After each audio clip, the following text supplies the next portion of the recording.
자 하니라. 아멘. 하나님의 말씀입니다.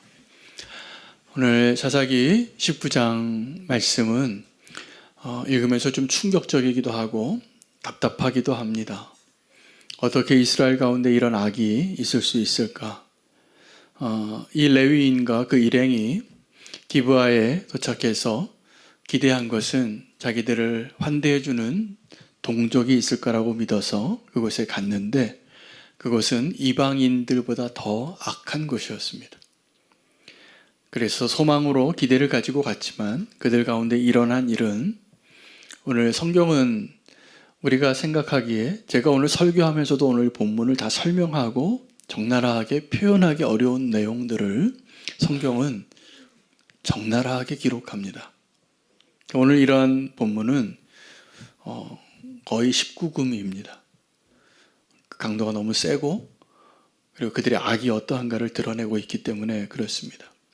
그런데 오늘 이 말씀들을 통해서 오늘 우리가 이 말씀을 읽을 때 우리는 둘 중에 하나일 겁니다. 의인이 점점 악해져 가고 어두워져 가는 이 세상에 살아갈 때 어떻게 고통당하는가를 설명하는 본문일 수도 있고 또 한편으로는 그들 가운데 들어갔던 이 나그네들을 보면서 그 땅에 있었던 그 악한 사람들은 뭐가 그렇게 견디기 힘들어서 그들의 마음을 기분 좋게 하고 자기네들이 더해준 것도 없는데 그 노인의 집 에브라임 산지에서 왔던 나그네로 그들 가운데 살았던 그 집에 그렇게 나그네를 영접한 사람들에게 가서 굳이 그 사람을 꺼내서 우리가 관계하겠다고 그렇게 악을 꼭 그들에게 행하고 싶었던 이유가 무엇일까? 오늘 이것이 오늘 말씀의 제목이 됐습니다. 왜냐하면 주님께서는 오늘 이 말씀을 통하여서 이 세대와 또 우리 안에 있는 악을 고발하시기 원하시는 겁니다. 그리고 그 고발되어진 악을 통해서 오늘 우리가 어떻게 살아야 하는가? 우리는 이 세상에서 어떻게 살아야 하는가를 한 번 더 고민하고 우리 삶의 예배로 주님 앞에 드려질 수 있는 저와 여러분 되시기를 소망합니다. 이 레위인이 자기 첩을 데리러 장인 집에 갔다가 이런 봉변을 당하게 된 첫 번째 이유는 성경이 아주 긴 본문을 할애해서 설명하는 것이 있는데 이 레위인이 일찍 떠났어야 했다라는 이야기를 하는 것입니다. 그는 자기의 첩이지만 신실하지 못하고 음행했던 그 아내를 그래도 설득해서 데려오려고 했는데 그 여정이 왜 이렇게 비극으로 끝나야 했을까?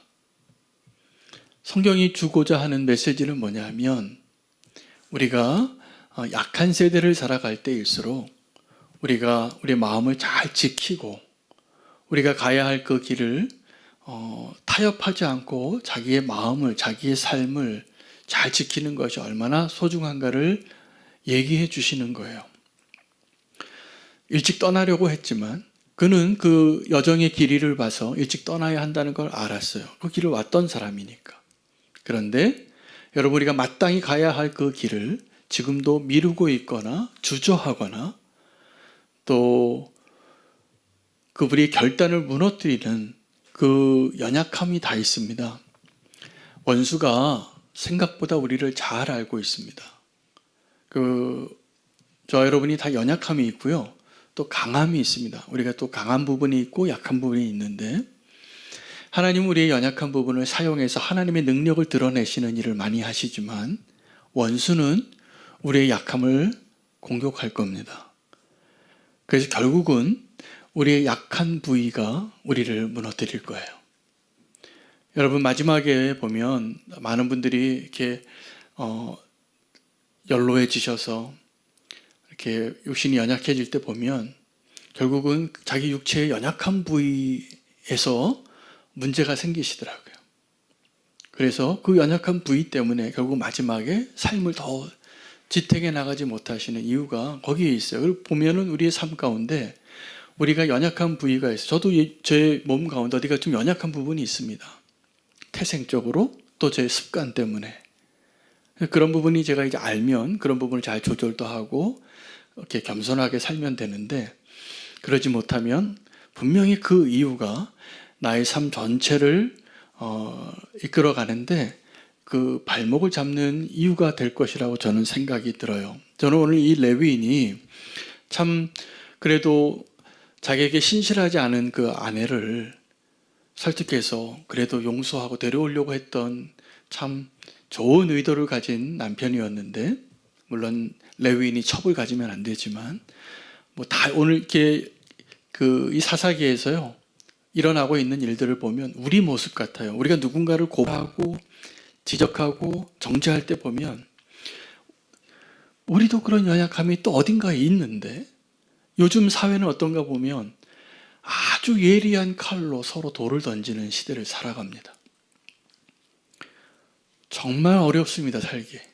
그래서 오늘 이 말씀이 오늘 저와 여러분에게 정말 하나님의 기준으로 우리가 이런 악한 세대에 어떻게 살아야 하는가. 여러분, 악한 세대에 누가 고통받게 돼 있냐면 의인이 고통받게 돼 있습니다. 근데 그 악한 세대에 의인이 존재하면 그 악인들이 견디기 힘들어하는 것이 있다는 것을 발견해요. 오늘 그 이야기를 좀 나누기를 원합니다.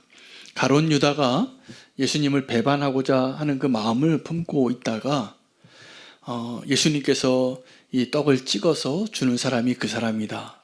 왜냐하면 제자들이 다 물었어요. 너희 가운데 한 사람은 내 제자가 아니라 나를 배반할 자라 라고 말씀해 주셨기 때문이에요. 다 접니까? 접니까? 이렇게 물어보는데 그 자리에 진짜 범인도 있었는데 가룟 유다도 접니까? 라고 물었어요. 사실은 저인 걸 아는 사람은 그 사람 하나인데. 그리고 예수님이 그에게 떡을 찍어주면서 내가 이렇게 떡을 찍어주는 사람이 그라고 얘기하니까 그 가룟 유다가 나가는데, 그때 나갔을 때 성경은 그가 나가더니 밤이더라 그래요. 그가 예수님을 배반하려고 이미 다 은도 받고 그 예수님을 팔 장소도 다 정한 상태에서 기회를 보기 위해서 지금 예수님 옆에 있는 것이지, 예수님을 사랑해서 이제 십자가로 가시는 주님과 함께하고자 하는 그 마음으로 있었던 자가 아닌데 실행하게 된 계기가 된 것이죠. 근데 그가 나간 것이 어떤 것이냐 하면 캄캄한 밤이더라는 거예요. 여러분, 우리가 주님의 그 테두리 안에 있다가 이렇게 나갔는데 더 깜깜한 밤이 되면 우리는 정말 소망을 잃어버리는 자와 같이 됩니다. 정말 소망을 잃어버린 자와 같이 됩니다. 나갔더니 밤이더라. 제가 보니까 오늘 이 레위인 일행이 늦게 떠났어요. 그래서 갔는데 목적지에 도달하기 전에 갔는데 그 기브아라는 곳에 그래도 좀 그 하나님의 사람들의 기준으로 살고 있을 줄 알았는데 그 가나안 땅이 어떤 곳이냐면 마치 고린도와 같이, 소돔과 고모라와 같이 악한 사람들이 살던 그 땅을 이스라엘 민족에게 땅을 배분하고 가서 정복하고 그것을 차지하면서 너희가 거룩한 나라를 세우라고 허락하신 기회였는데 그들이 아는 거죠. 이 가나안 사람들이 얼마나 악한 사람들인지를. 그래서 그 가나안 사람들의 마을에는 안 들어가고 그래도 이스라엘 사람들이 사는 곳에 가려고 했는데 그들이 더 악한 거예요. 똑같은 거예요. 사람들은 착각을 합니다. 내가 꽤 괜찮은 사람인 줄 알 때가 많아요. 그런데 우리가 교회를 다녀도 우리가 하나님 앞에 오늘 정직하게 오늘 하나님 앞에 섰으면 좋겠어요. 우리는 정말 하나님의 은혜가 필요한 사람들이고 하나님의 그 소망의 빛이 필요한 사람입니다. 어디가 어두운 곳인지, 어디가 거짓의 영역인지 자기도 잘 모르고 말할 때가 많아요. 지금 우리가 그런 시대를 살고 있는 것 같습니다. 이제 나그네로 가게 되는데 이 사람들이 아무도 문을 열어주지 않는 거예요.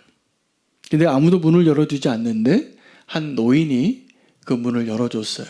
근데 그 노인은 기브아 사람이 아닙니다. 에브라임 산지 사람이에요. 근데 그 레위인이 에브라임 산지 사람이니까 그래도 긍휼히 여겨서 당신 여기 왜 있냐고. 난 나그네라고. 나 지금 가는 길이 있는데 오늘 아무도 나를 받아주는 사람이 없다고. 노숙하게 생겼다고. 그러니까 그가 그를 초대하죠.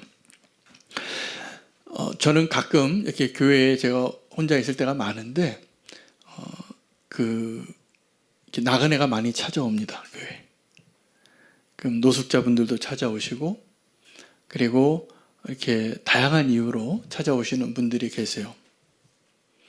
저희는 우리 교회가 작은 자 사역도 하기 때문에 저는 그런 분들 오면은 그냥 보내드리진 않고 대화도 하고 어떻게든 좀 도와드리고 있는데 그분들이 하시는 얘기들이 있어요. 이분들이요 이렇게 정말 갈 곳이 없고 이 나그네로 하루하루를 사시는 분들이 그래도 보면 찾아다니는 곳이 교회예요. 다른 데 안 갑니다. 이렇게 건물이 이렇게 많고 문이 이렇게 많은데 다른 데 찾아가지 않고 그래도 교회에 찾아와요. 여러분 길거리에서 이렇게 요즘은 잘 보이지는 않지만 이렇게 아주 불쌍한 모습으로 동냥하시는 분들이 스피커에 전철이나 어떤 거리에서 틀어놓은 노래가 그래도 다 찬송가예요. 그분들이 기대하는 거죠. 이게 좀 긍휼을 구하는. 제가 그런 분들을 보면서 교회의 대표로서의 그런 책임감이 있어서 그냥 보내드리지 않고 이렇게 섬기고 있는데 더 마음 아픈 얘기를 해요. 요즘 그분이 와서 그래도 이렇게 대화도 하고 뭐 물 한 잔이라도 드리고 돈이라도 조금 드리고 그러니까 그분이 하는 얘기가 있어요. 다 거절을 받았다는 거예요. 다 거절을 받았다고. 근데 이 나그네로 사는 나그네의 그 길을 걷고 있던 오늘 그 레위인 일행이 그러한 모습으로 그 지역에 있었던 것이죠. 여러분 우리가 만약에 정말 예수 그리스도를 만나기를 원한다면 지금 그러한 분들을 향한 우리의 태도나 우리의 마음이 사실은 하나님께서 우리를 시험하시는 증거가 될 겁니다. 그 똑같은 이야기로 너희가 너희 가운데 있는 지극히 작은 자에게 행한 것이 내게 행한 것이고 지극히 작은 자에게 행하지 않은 것이 나에게 행하지 않은 것이다. 이렇게 이야기를 하고 계셨기 때문에 그렇습니다. 오늘 이 나그네를 돕는 사람이 누구냐면 나그네였어요. 그 에브라임 산지에서 온 노인이죠. 그는 이 베냐민 지파에서 나그네로 살았던 에브라임 사람인 거예요. 그래서 나그네가 나그네의 마음을 아는 거예요. 그런데 그러면 지금 교회나 저와 여러분이 그런 분들 도울 때 뭔가 좀 꺼리낌이 있고 두려움이 있고 마음껏 도와드리지 못하는 이유가 있다면 무엇 때문일까? 우리는 왜 그렇게 됐을까? 한 가지 이유를 찾는다면 우리가 이 땅에서 나그네 같지 않기 때문인 것 같아요.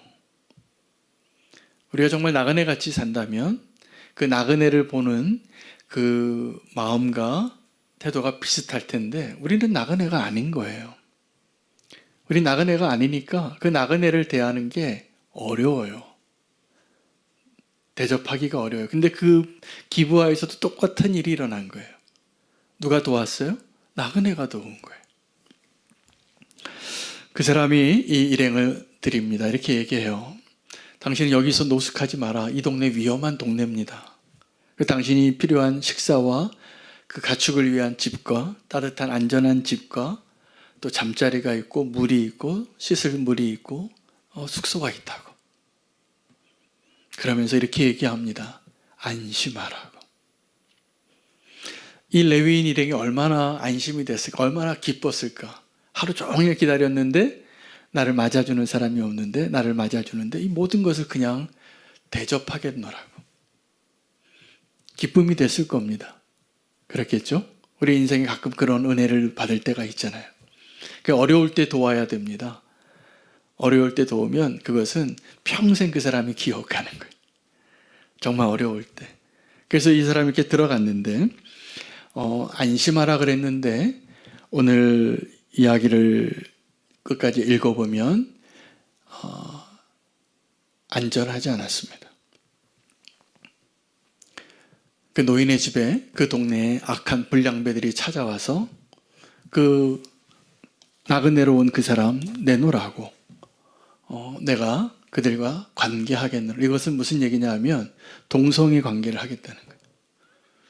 그들이 이미 그 동성애를 행하는 사람들이었는데 이렇게 새로운 사람들을 더 타락시키겠다는 그 목적 하나로.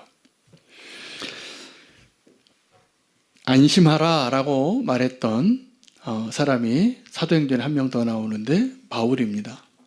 근데 바울은 그 로마로 가는 그 여정 가운데 배가 다 풍랑을 맞아서 살 소망도 없는 가운데 그는 안심하라고 이야기해요. 근데 객관적인 조건으로 봤을 때는 그 바울이 안심하라라고 말하는 그 말에는 근거가 너무 희박해요.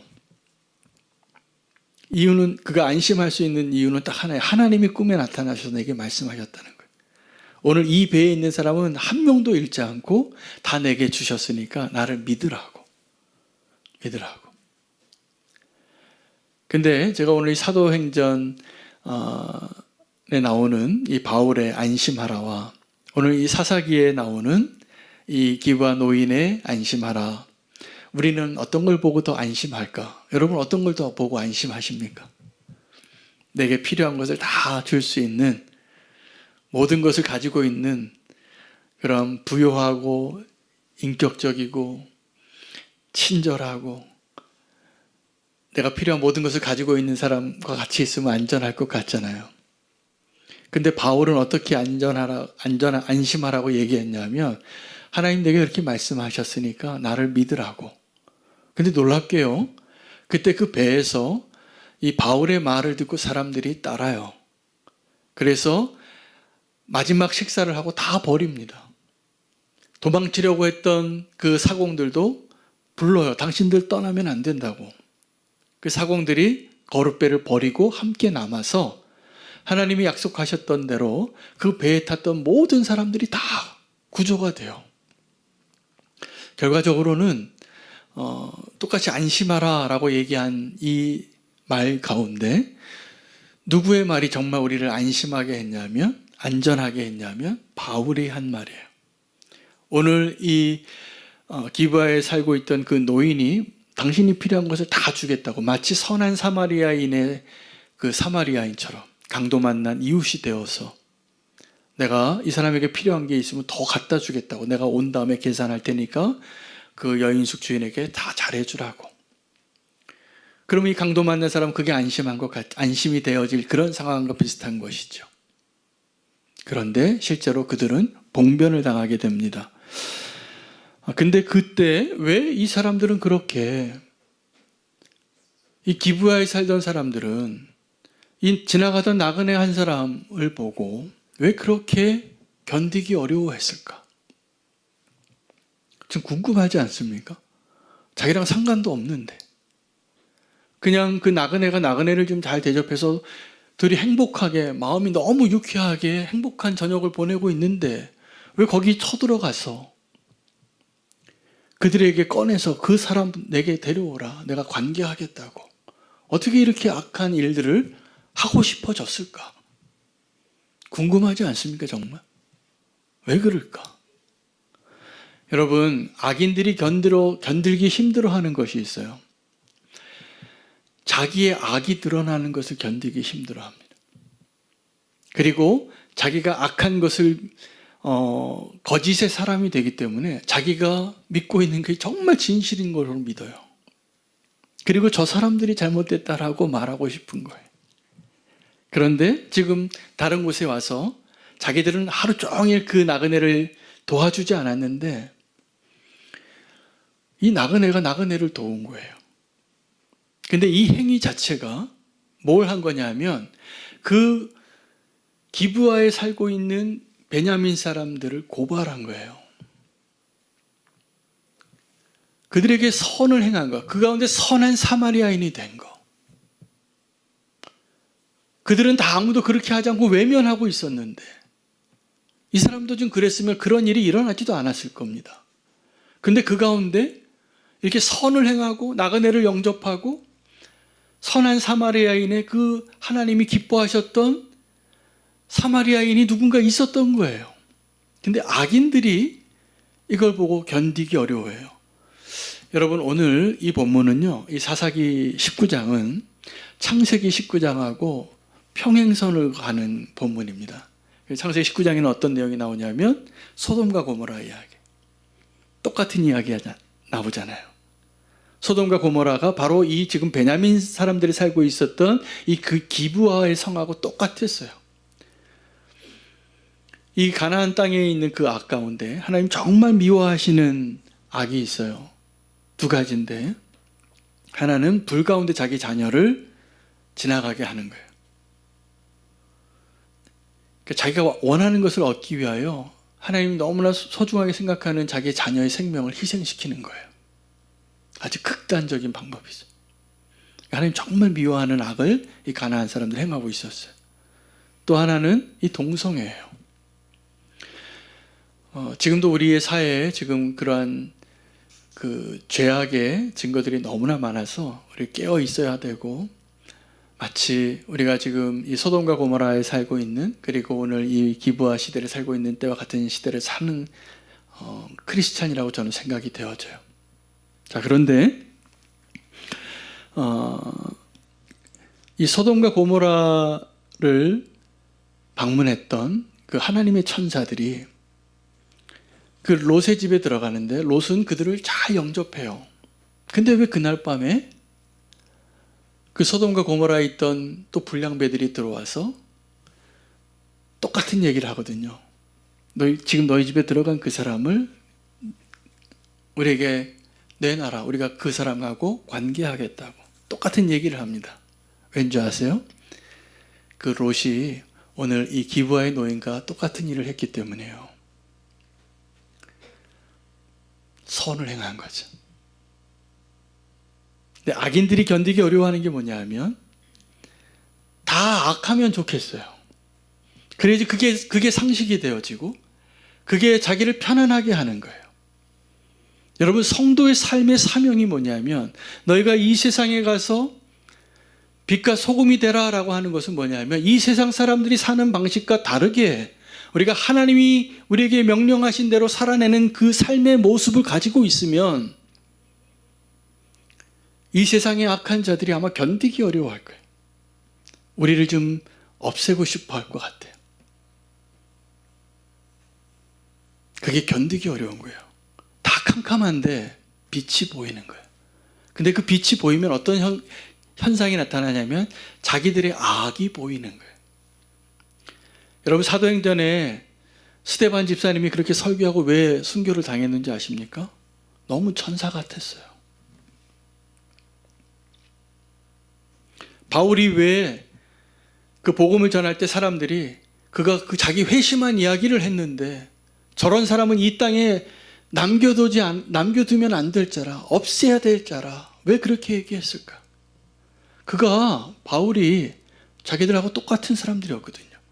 율법에 열심을 내고 그 율법을 지키는 일에 똑같이 바리새인으로 살다가 바울이 지금 변화되어진 하나님을 만난, 예수님 만난 그 회심의 이야기를 하는데 그 설교의 이야기를 들어보면 다 너희가 생명의 주 대신 메시아를 죽였다는 것으로 결론이 되어져. 스데반 집사님의 설교가 그것이 결론이에요. 그러니까 어떻게 돼요? 죽이고 싶어요. 여러분, 우리는 교회가 이 세상의 악과 싸우기 위해서 막 동성애 반대하는, 저는 이렇게 막 광장에 나가서 자꾸 데모하는 거 별로 효과가 없다고 생각하는 목사 중에 한 명이에요. 그거를요, 이 세상의 악한 사람들은 더 악이용해요. 더 악이용해요. 우리가 이런 세상의 악과 싸워서 이길 수 있는 길은 나가서 데모하는 게 아니라 우리가 거룩한 삶을 살아내는 한 사람씩 되는 거예요. 저는 그게 더 효과적이라고 믿어요. 악이 그것을 견디기 어려워요. 더 잘 알아요. 우리가 길거리에 나가서 데모하는 거 하나도 안 두려워합니다, 사실은. 도리어 손가락질하지. 우리가 추구하는 그 거룩함의 삶은 그냥 있는 자리에서 오늘 이 나그네를 영접했던, 그들이 하지 못했던 일을 했던 롯의 가족이나 이 기부와 노인의 집안처럼 우리는 이 세상의 삶의 방식을 거슬러서 주님이 원하시는 모습으로 살아내는 삶을 살아내면 그게 이 세상의 빛의 역할이고 그것이 영향력이 끼쳐지는 거예요. 그런데 안타깝게 오늘 이 본문은 함량이 부족한, 그가 이렇게 영접해서 그런 어려운 악한 일들이 생기게 되죠.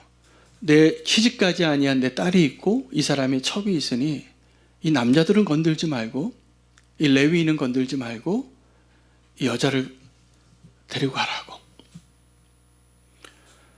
여러분 그래도 됩니까? 아니잖아요. 저는 이게 더 악한 악인 것 같아요. 그래서 그 첩을 내보내요. 그리고 다 표현할 수 없는 19금의 사건이 일어나는 거예요. 밤새도록 능욕하고 그 여인이 새벽에 도착해서 문고리를 잡고 죽은 거예요. 근데요, 이 레위인이 그를 따뜻하게 보살피지 않습니다. 죽었는지 살았는지도 확인도 안 하고 그냥 이야기해요. 일어나라 가자. 발로 차요. 그렇게 그런 정도의 대우예요.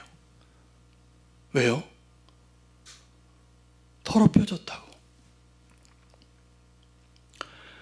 그리고 이것을 고발하기 위하여 이 첩의 시체를 자기 고향으로 데려가서 12동이 내서 고발하죠. 이스라엘은 이 고발을 받고 충격에 빠집니다.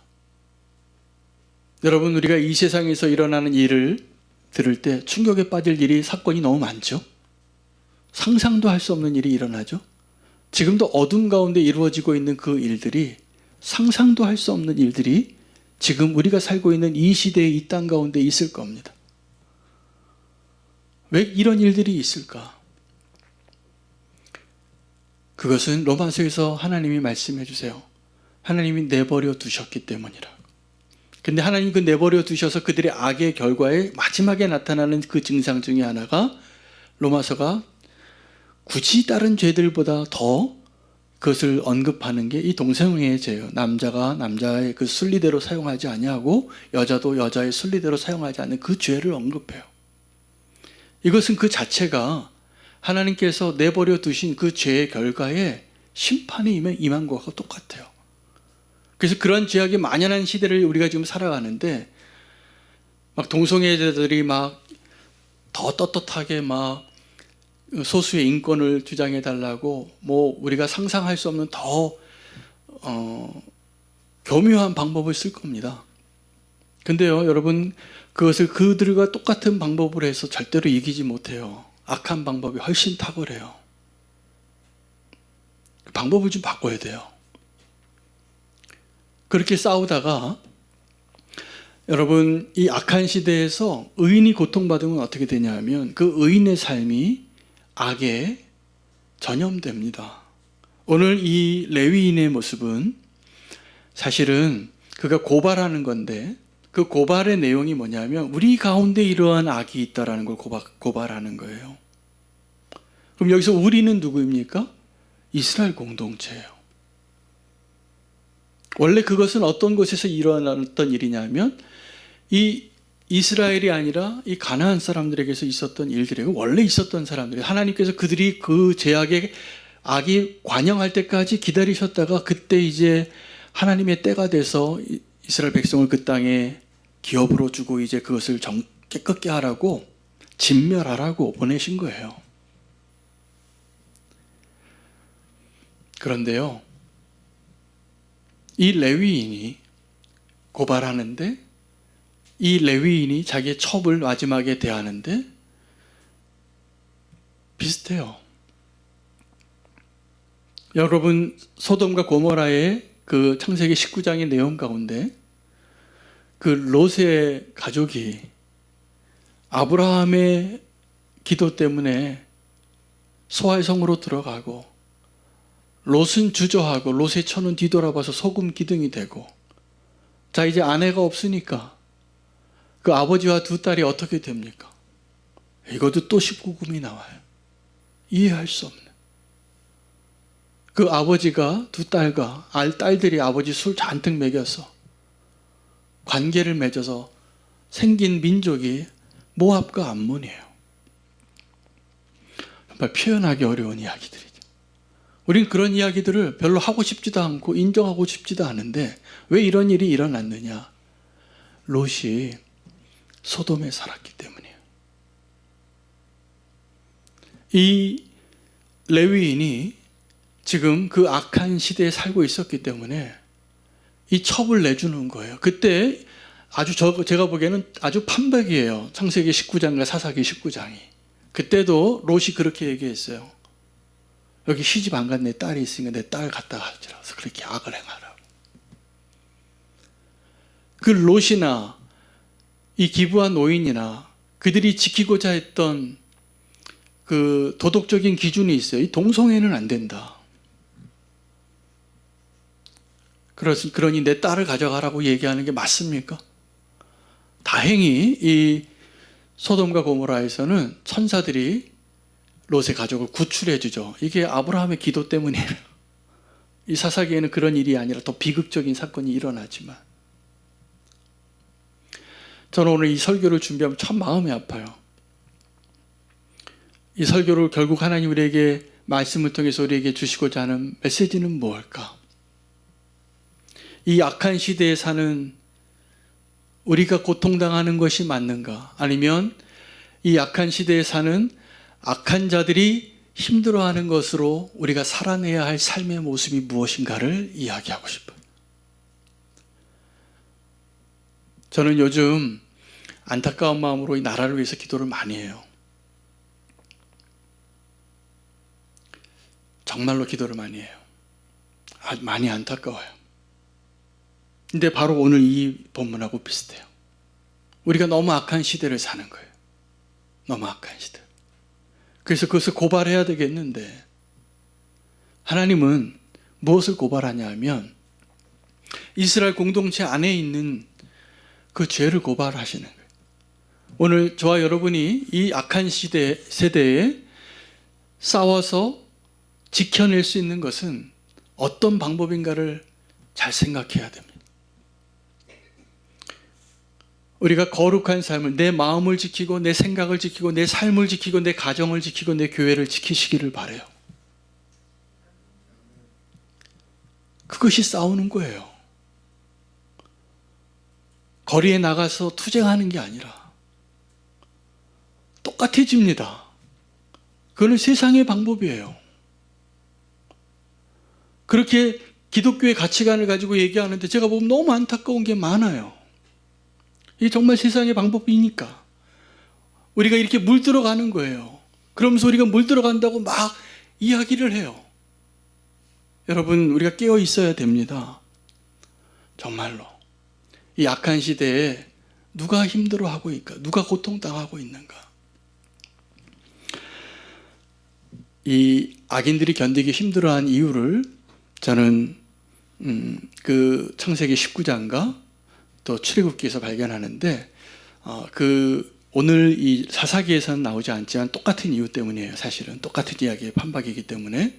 근데 창세기 19장에는 그 소돔과 고모라에 있는 사람들이 그 하나님의 사람들을 우리에게 내어주라라고 말하면서 그들과 상관하겠다고 말하면서 했던 얘기가 있어요. 뭐냐 하면 누가 그들로 우리의 법관이 되게 했냐고. 여러분, 출애굽기에서 그 모세가 40세 때 왕자의 자리를 내어놓고 이스라엘의 지도자가 되기 위해서 자기 동족을 괴롭히는 애굽 병사를 한 명 죽이죠. 아무도 못 본 줄 알고 흙에 덮어뒀는데 다 봤어요. 그래서 그 다음날 동족끼리 싸우는 사람들을 말리니까 그 동족들이 모세에게 한 이야기가 있어요. 누가 당신을 우리의 법관으로 세웠냐고, 재판관으로 세웠냐고. 모세는 아무도 모르는 완주범죄라고 생각했는데 자기의 죄가 다 들통난 것을 알고 도망자가 되죠. 여러분, 성도가 악한 시대를 살아갈 때 우리가 싸워야 할 싸움은 이 세상의 악한 자들과 그 악과 싸우는 것으로 싸울수록 우리는 악을 닮아가게 돼 있습니다. 우리는 이 약한 세대에서 우리가 싸워야 할 싸움은 내 안에 있는 악과 싸우셔야 돼요. 그래서 내가 더 거룩한 삶을 살아내고 내 삶 자체가 정말 구별되어진 삶으로 살아가는 그런 사람들이 더 많아질 때 구석에서 이 세상이 할 수 없는 예수 그리스도만 하실 수 있는 그 사랑으로 살아낼 수 있는 그 삶을 살아내는 것이 이 세상과 싸우는 길이에요. 우리가 더 교회다워져야 돼요. 그 교회가 어떤 기도를 해야 됩니까? 교회가요, 지금 이 사회를 위해서 우리가 평화를 얘기해야 되고 화해를 얘기하고 용서를 얘기해야 될 유일한 소망이 교회에 있어요. 근데 교회에서 이런 얘기를 하면 교회에서 왜 그런 얘기를 하냐고 저한테 막 뭐라고 얘기하는 사람들이 찾아와요.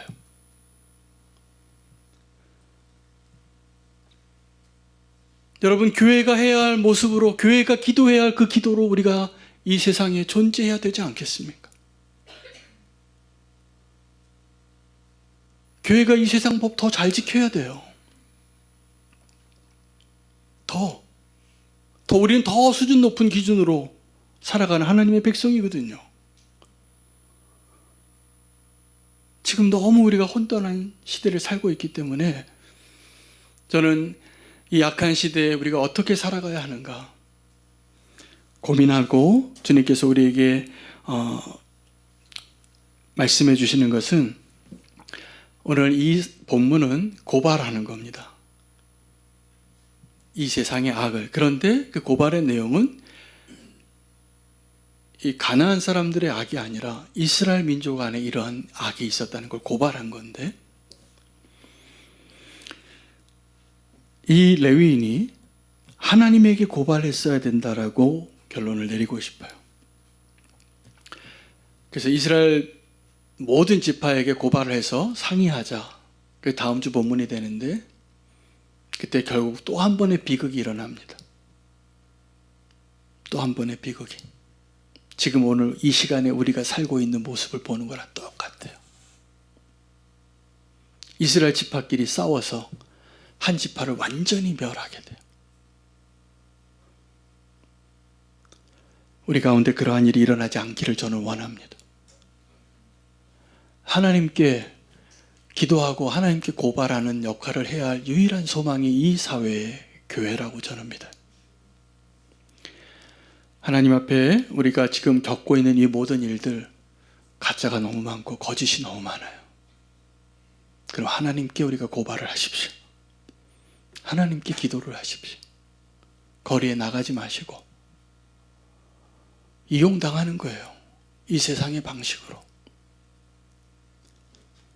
그리스도인이 거리에 나가서 더 그렇게 외칠수록요, 그 세상적인 가치관으로 있는 사람들이 더 이용해요. 한술 더 높아요. 그리고 우리는 세상의 방법으로 싸워서 이길 수 있는 싸움이 아니에요. 그 세상의 방법으로 싸워서 이기고자 했던 역사가 기독교 역사 중에서 가장 실패한 역사가 십자군 전쟁이에요. 나중에 어떻게 된 줄 아십니까? 이 십자군 전쟁 사람들이 더 잔인해졌어요. 기독교라고 말할 수 없는 일들을 다 행합니다. 우리는 그 내용을 잘 모르지만 이슬람들은 잊을 수가 없어요. 이 십자군에게 당한 그 악행들 때문에. 우리의 확신이 그렇게 무서워지지 않기를 바랍니다.